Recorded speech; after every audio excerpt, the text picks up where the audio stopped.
Hello বন্ধুরা, আজকের এই ভিডিওতে তোমাদেরকে দেখানোর চেষ্টা করব যে আমরা কীরকম শৌচালয়ের অ্যাপ্লাই করেছি, কিন্তু আমরা সেটা অ্যাকাউন্টে টাকা ঢুকছে কিনা আমরা সেটা কনফার্ম হওয়ার জন্য আমরা কী কাজ করব, আমরা সেই কাজগুলি করার জন্য আমি তোমাদেরকে সরাসরি নিয়ে যাচ্ছি। আমি তোমাদেরকে যদি একটা অ্যাপ্লিকেশনের মাধ্যমে দেখাতে পারবো, কিন্তু আমি আজকে অ্যাপ্লিকেশন না দিয়ে আমি তোমাদেরকে তোমাদের মোবাইলে যদি গুগল ক্রোম ব্রাউজার ওপেন থাকে তাহলে তোমরা এখান থেকে সার্চ করে দেখতে পারো সেই কাজগুলি আমরা কীরকম করব। স্টেপ বাই স্টেপ সম্পূর্ণ ভিডিওতে আমি দেখানোর চেষ্টা করব। আমার এই ভিডিও তোমাদের যদি একটু হেল্পফুল হয় তাহলে এই চ্যানেলটি সাবস্ক্রাইব করে পাশে দেওয়া বেল আইকনটি বাজিয়ে দেবেন, যাতে নতুন নতুন ভিডিওগুলি আপলোড করা মাত্র তোমাদের কাছে নোটিফিকেশন গিয়ে পৌঁছে। আমি এই জায়গা থেকে আমি প্রথমে গুগল ক্রোম ব্রাউজারটি ওপেন করে নেব।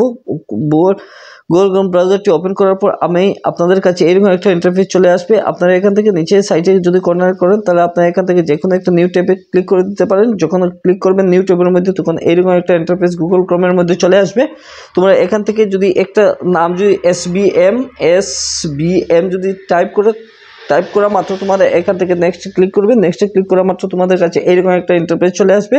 তোমরা এখান থেকে যদি রেজিস্ট্রেশন না করে থাকো তাহলে এখান থেকে রেজিস্ট্রেশন করে নিতে পারো। যদি তোমাদের রেজিস্ট্রেশন সব কিছু যদি কমপ্লিট হয়ে যায় তাহলে এখান থেকে তোমাদের মোবাইল নাম্বার, লগইন আইডি এবং ইউজার নেম অর্থাৎ নেম অফ চিলড্রেন সিটিজেন এখান থেকে দেওয়ার পর রেসিডেন্ট প্রত্যেকটি স্টেপ তোমার এখান থেকে ফিল আপ করার পর সাবমিট করে দিবে। তোমাদের রেজিস্ট্রেশন কমপ্লিট হয়ে যাবে। রেজিস্ট্রেশন যখন কমপ্লিট হয়ে যাবে তখন লগইনে অটোমেটিক তোমরা ক্লিক করে দিবে। ক্লিক করা মাত্র তোমাদের কাছে এইরকম একটা ইন্টারফেস চলে আসবে। ইন্টারফেস চলে আসার পর তোমরা এখান থেকে একটু অপেক্ষা করবে। করার পর এই ইন্টারফেসটি টোটালি পেজটা ওপেন হওয়ার পর তোমরা এখান থেকে দেখে নিতে পারো যে কীরকম এই কাজগুলি করতে হয়। তার জন্য তোমরা এই অবস্থায় তোমার পেজের সাইটটা চলে আসবে। তোমরা এখান থেকে যখন লগইনে ক্লিক করবে, লগইনে ক্লিক করা মাত্র তোমাদের কাছে এরকম একটা অবস্থায় চলে আসবে। তোমরা এখান থেকে তোমার যে লগইন করেছো রেজিস্টার মোবাইল নাম্বার, সেখানে এই রেজিস্টার মোবাইল নাম্বারটি দিয়ে দিতে পারো। তার আগে আমি তোমাদেরকে এই পেজের মধ্যে আমি ডেস্কটপ মোডে আমি করে দেবো। ডেস্কটপ মোডে যখন আমি করে দেবো তখন যে পিসির মধ্যে যেরকম এই কাজগুলি করতে দেখতে পাও, তোমরা এই কাজগুলি পিসিতে যেরকম দেখতে পাবো এরকম তোমরা মোবাইলের মধ্যে দেখতে পারবে। এখানে তোমাদের রেজিস্টার মোবাইল নাম্বারটি এখানে পুট করে দাও। এখানে আমি আমার রেজিস্টার মোবাইলটি দিয়ে দিচ্ছি। তারপর আমি এখান থেকে রেজিস্টার মোবাইলটি পুট করার পর আমি এখান থেকে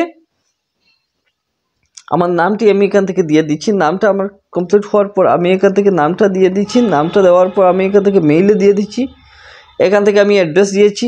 অ্যাড্রেস দেওয়ার পর আমি এখান থেকে কিছু অপেক্ষা করব। আমার অ্যাড্রেস সব কিছু যদি কমপ্লিট হয়ে যায় আমি এখান থেকে স্টেট সিলেক্ট করব। স্টেট সিলেক্ট করার পর এখান থেকে আমি ক্যাপচা কোড আমি দিয়ে দিব। ক্যাপচা কোড আমি এখান থেকে দেওয়ার পর কিছু অপেক্ষা করব। অপেক্ষার পর আমি এখান থেকে লগইনে ক্লিক করে দেবো। লগইন যখন আমি ক্লিক করব তখন আমার কাছে এরকম একটা অবস্থায় চলে আসবে। আমি এখান থেকে মোবাইল নাম্বার আমি দিয়ে দেবো। মোবাইল নাম্বারটা আমি এখান থেকে বসানোর পর আমার এখানে ওটিপি চলে আসবে। আমি এখান থেকে আমার মোবাইল নাম্বারটা পুট করে দিচ্ছি। পুট করা মাত্র আমার গেট ওটিপিতে ক্লিক করছি। ওটিপিতে ক্লিক করা মাত্র আমার কাছে একটা ওটিপি চলে আসবে। ওটিপি ফিল আপ করার পর আপনারা এখান থেকে দেখতে পারবেন যে আপনার ওটিপি চলে আসার পর আপনার এই ক্যাপচা কোডটি আপনি দিয়ে দিবেন। ক্যাপচা কোডটি দেওয়ার পর আপনার সেন্ড ওটিপিতে যখন ক্লিক করার পর আপনার সেন্ড অলরেডি হয়ে গেছে। তোমার মোবাইলের মধ্যে যখন স্ক্রিনে চলে আসবে একটা ওটিপি, তখন এই ওটিপিটা তোমরা পুট আপ করে দেবে। পুট আপ করার পর আমি গেটে আবার ওটিপিতে ক্লিক করে দিচ্ছি।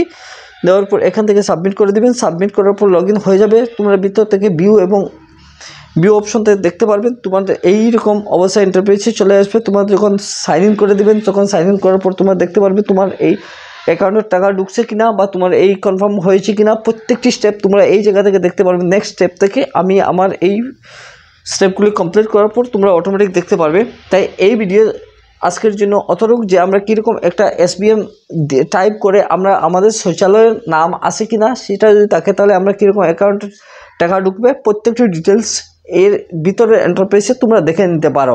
আশা করি বুঝতে পেরেছো। আমি খুব সহজ হিসাবে তোমাদেরকে দেখানোর চেষ্টা করেছি যে আমরা কীরকম এসবিএনে অ্যাপ্লাই করব।